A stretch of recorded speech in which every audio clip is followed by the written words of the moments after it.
वक्त की रफ्तार।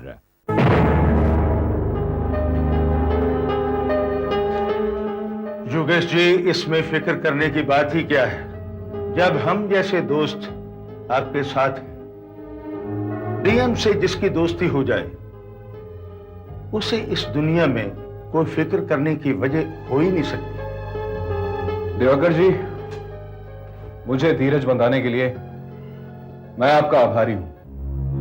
योगेश, हमें गलत नहीं समझो, हम उनमें से नहीं हैं जो सिर्फ धीरज बंधाते हैं। हम पर भरोसा रखिए। दिवाकर जी, आप पर भरोसा है इसीलिए तो मैं यहां आया हूं आपके पास। तो फिर आपकी प्रॉब्लम हमारी प्रॉब्लम है। आपको न्यूज प्रिंट चाहिए था, हमने दे दिया। आपको प्रेस चाहिए, वो भी मिल जाएगी। मेरे प्रेस को अपना ही प्रेस समझिए। जी शुक्रिया। योगेश जी,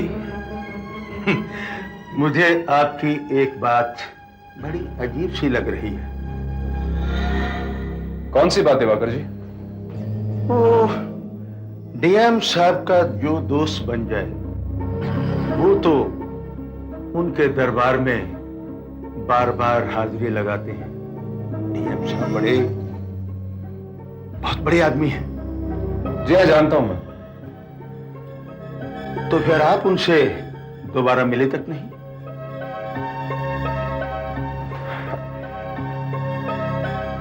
बस दिवाकर जी, यूं समझ लीजिए कि जरूरत नहीं पड़ी। भाई, जरूरत के अलावा भी तो कोई रिश्ता होता है। हाँ, होता तो है। तो फिर आप उनसे जरूर मिलिए। नहीं दिवाकर जी, मैं उनसे बार बार नहीं मिल सकता क्योंकि मैं उनके दरबार का संतरी नहीं बनना चाहता। जी जी जी, आप कैसी बात कह रहे हैं? आप हमें गलत समझ रहे हो। जो बात आप कह रहे हैं वो तो डीएम साहब को भी मंजूर नहीं होगी, पर आप उनसे एक बार मिल तो लीजिए।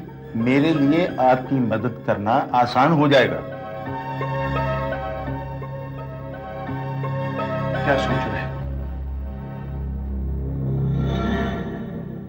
नहीं दिवाकर जी, मैं उनसे नहीं मिल सकता। योगेश, इस बार तो मिल लीजिए। इस बार मिलना जरूरी है।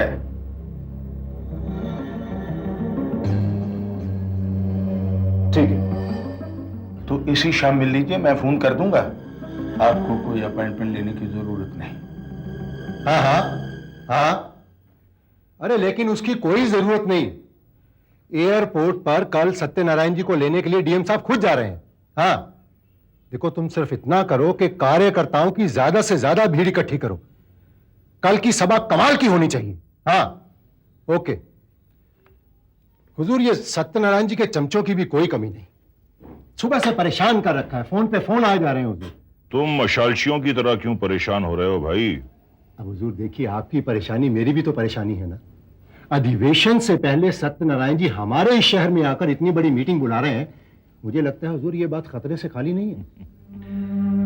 सत्यनारायण जी के हिसाब से उन्होंने बहुत ही बड़ी चाल चली है, मगर भाई हम भी बहुत ऊंची चीज हैं। उन्हें उस चाल का जवाब हम यहीं देंगे। ये हमारा शहर है और यहां हमारा ही राज चलता है। वो बात तो आपकी ठीक है हुजूर, लेकिन मुझे लगता है कि सत्यनारायण जी आप पर दबाव बनाने की कोशिश कर रहे हैं। दिल्ली वाली मीटिंग में उन्होंने आपके खिलाफ क्या क्या नहीं कहा। वो तो पार्टी का डिसिप्लिन दिखाने के लिए हम खामोश रहे, चुपचाप उनकी कड़वी बातें सुन ली। मगर यहां तो कभी गाड़ी नाव पर और कभी नाव गाड़ी पर, ये तो चलता ही रहता है। ये बात तो आपकी ठीक है हुजूर, लेकिन परसों की मीटिंग में बंगाल घोटाले को लेकर जो हवा चली है हुजूर, उसका रुख आपके खिलाफ है। और प्रजासत्ताक ने आपका नाम इतने जोरों से उछाला है हुजूर कि सबकी उंगलियां अब आपकी तरफ उठने लगी।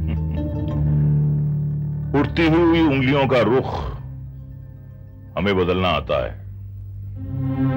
लेकिन मुझे एक बात का डर है हुजूर कि आजाद मैदान वाली मीटिंग में अगर लोगों ने इस मामले पर सत्यनारायण जी से सवाल पूछे तो यकीनन वो हकीकत ही बयान करेंगे। लेकिन उससे पहले अखबारों में हमारी बेगुनाही की कहानी छप चुकी होगी और मीटिंग में घोटाले पर कोई चर्चा नहीं होगी। वो कैसे हुजूर? वो ऐसे कि अभी योगेश हमसे मिलने आ रहा है। योगेश?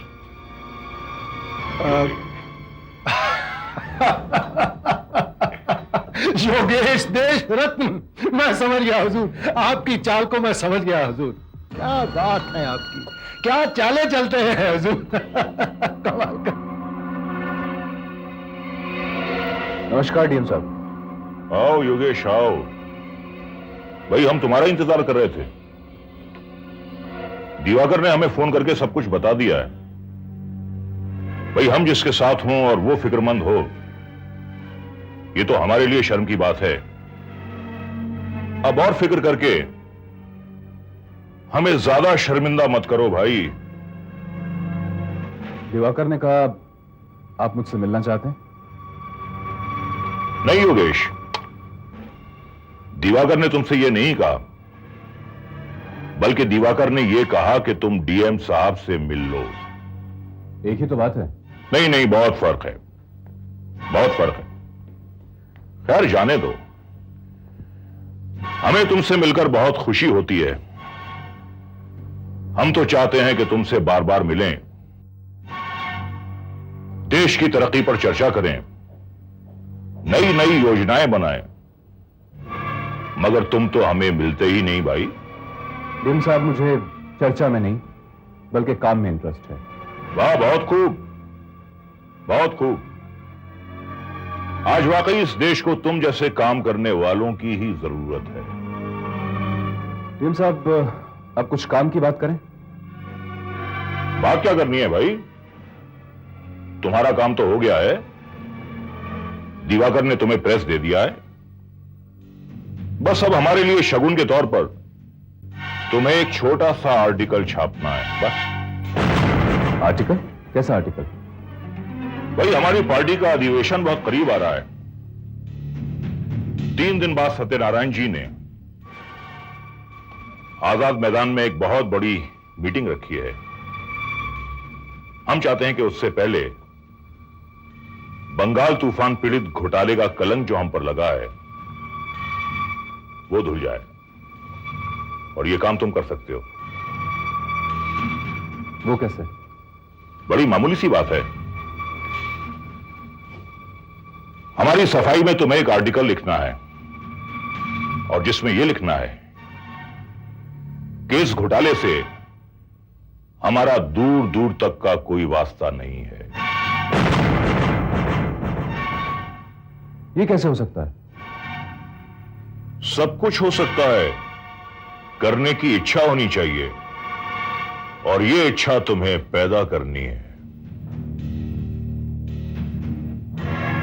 डीएम साहब, आप गलतफहमी में हैं। आप ये मत समझिए कि मेरी मदद करके आपने मुझे खरीद लिया है। अरे भाई, तुम तो बुरा मान गए। आपने बात ही ऐसी कर दी।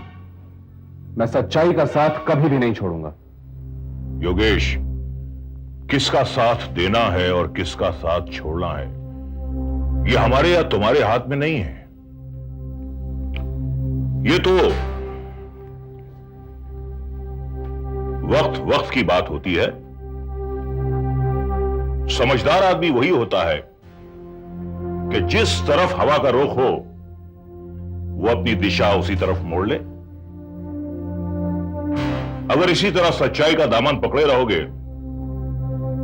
तो एक दिन सच्चाई भी तुम्हें छोड़ देगी। योगेश, सच बहुत कड़वा होता है। क्यों इस उम्र में ये कड़वे घूंट पी रहे हो? हमारी बात, हमारा कहना मानोगे तो हमेशा सुखी रहोगे। नहीं, ये मैं नहीं कर सकता। तुम ये नहीं करोगे, ये बात तो समझ में आती है, मगर तुम ये काम करोगे इसका मुझे पूरा यकीन है, क्योंकि तुम मजबूर हो। तो आप मेरी मजबूरी का फायदा उठाना चाहते हैं? नहीं, हमने तो अब तक दोस्ती निभाई है, अब दोस्ती निभाने की बारी तुम्हारी है। अगर तुमने दोस्ती नहीं निभाई तो हम दोस्ती तोड़ देंगे और चाहकर भी तुम्हारे लिए कुछ नहीं कर पाएंगे। अब अखबार छापना या ना छापना ये तुम्हारे हाथ में है।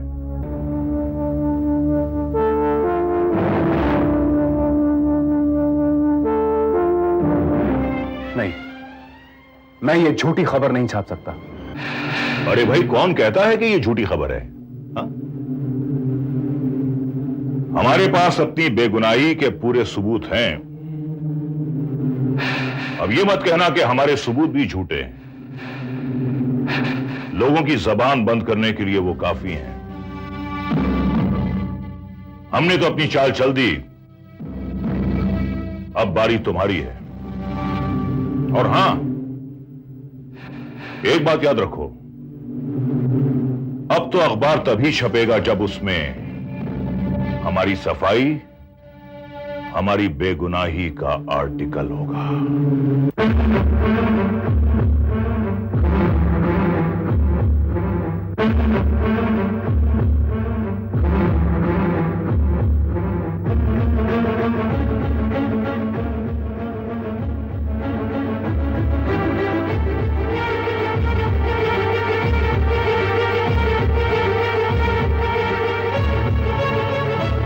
हुजूर, क्या ख्याल है आपका?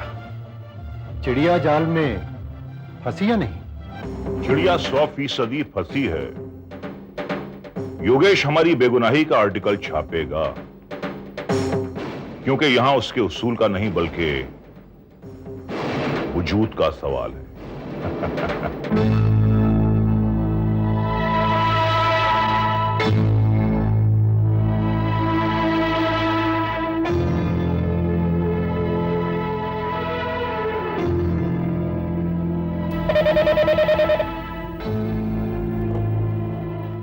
हेलो ऑपरेटर, मुझे कोई फोन मत देना। या please don't disturb me.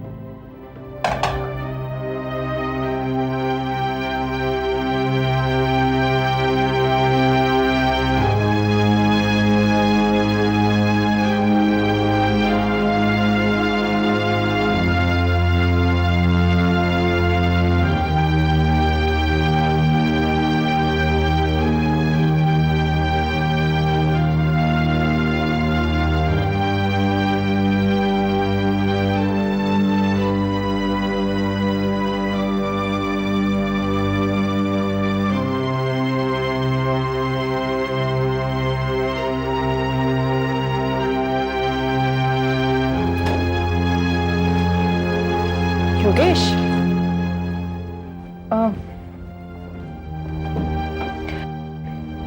Yogesh, ये फाइल क्या हुआ? योगेश, तुम ठीक तो हो? कुछ नहीं। लेकिन तुम्हारी शक्ल को देखकर तो ऐसा लग रहा है जैसे तुम बहुत हैरान परेशान हो। क्या बात है? अब हर बात बतानी जरूरी है क्या? I'm sorry. No, I am sorry. अब मेरा मतलब ये नहीं था। मैं It's okay, कोई बात नहीं। मैं फिर से आ जाती हूँ। नहीं, तुम क्या डिस्कस करना चाहती है, बोलो। तुम्हारा बिल्कुल मूड ऐसा नहीं लग रहा। मैं फिर से आके बात कर लूंगी, ठीक है? तुम नाराज हो गई? नहीं, ऐसा होता है Yogesh. It's okay, it's fine. मैं बाद में आ जाऊंगी। Okay. See you.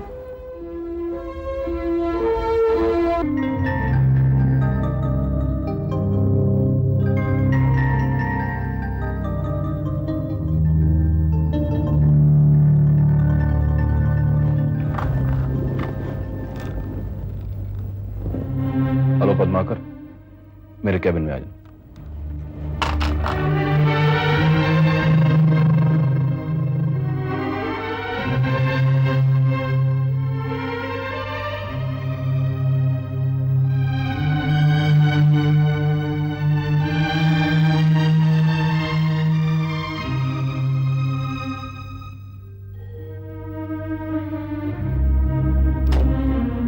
मैं कमिंग सर?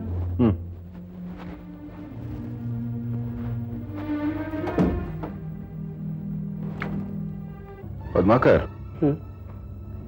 तुम्हें याद है बंगाल के तूफान पीड़ितों के फंड घोटाले में डीएम का नाम था? हाँ, पता है। दरअसल डीएम का उसमें कोई हाथ नहीं है। अच्छा? हाँ, मेरे पास डीएम की बेगुनाही के सारे सबूत हैं। तुम एक काम करो, उसके क्लैरिफिकेशन में एक आर्टिकल तैयार करो, और वो कुछ इस तरह से होना चाहिए कि ये डीएम को फंसाने की चाल थी, उसका उससे कोई लेना देना नहीं है। जी। और ये आर्टिकल आज ही छपवाना है। जी।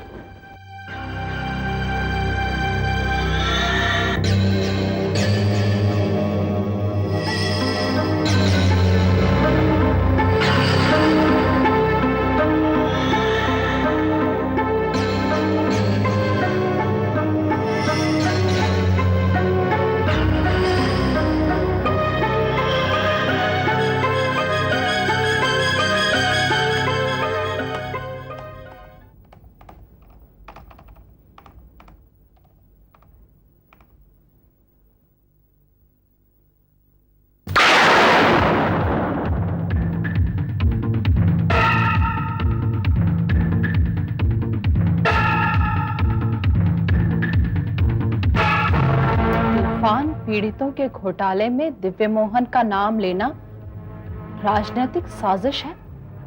उनका इस मामले से कोई ताल्लुक नहीं। रमेश,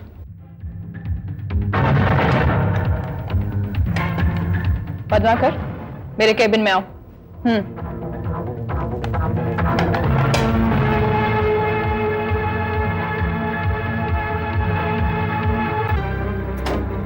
मैं कमी में? कम इन। पद्माकर, ये आर्टिकल तुमने लिखा है? जी। होश में तो हो तुम? क्या लिखा ये? मैं वो क्या? तुमने डीएम की सफाई में लिखा है? मैं। कोई सबूत है तुम्हारे पास? जी है। क्या है? वो सब योगेश सर के पास है। योगेश के पास? उन्होंने ही तो मुझे ये आर्टिकल लिखने को कहा है। तुम्हें शर्म नहीं आती? अपनी गलती किसी और के सर पर मरते हुए तुम्हारी हिम्मत कैसे हुई ये राइटअप मेरे पास लाने की? मेरा यकीन कीजिए। अगर योगेश ने तुमसे कहा तो मुझसे तो जरूर कहता। वो सब कुछ मुझे नहीं मालूम। आप खुद ही जाकर उनसे बात कीजिए, सारी बात साफ हो जाएगी। ठीक है, तुम जाओ, मैं देख लूंगी। जी।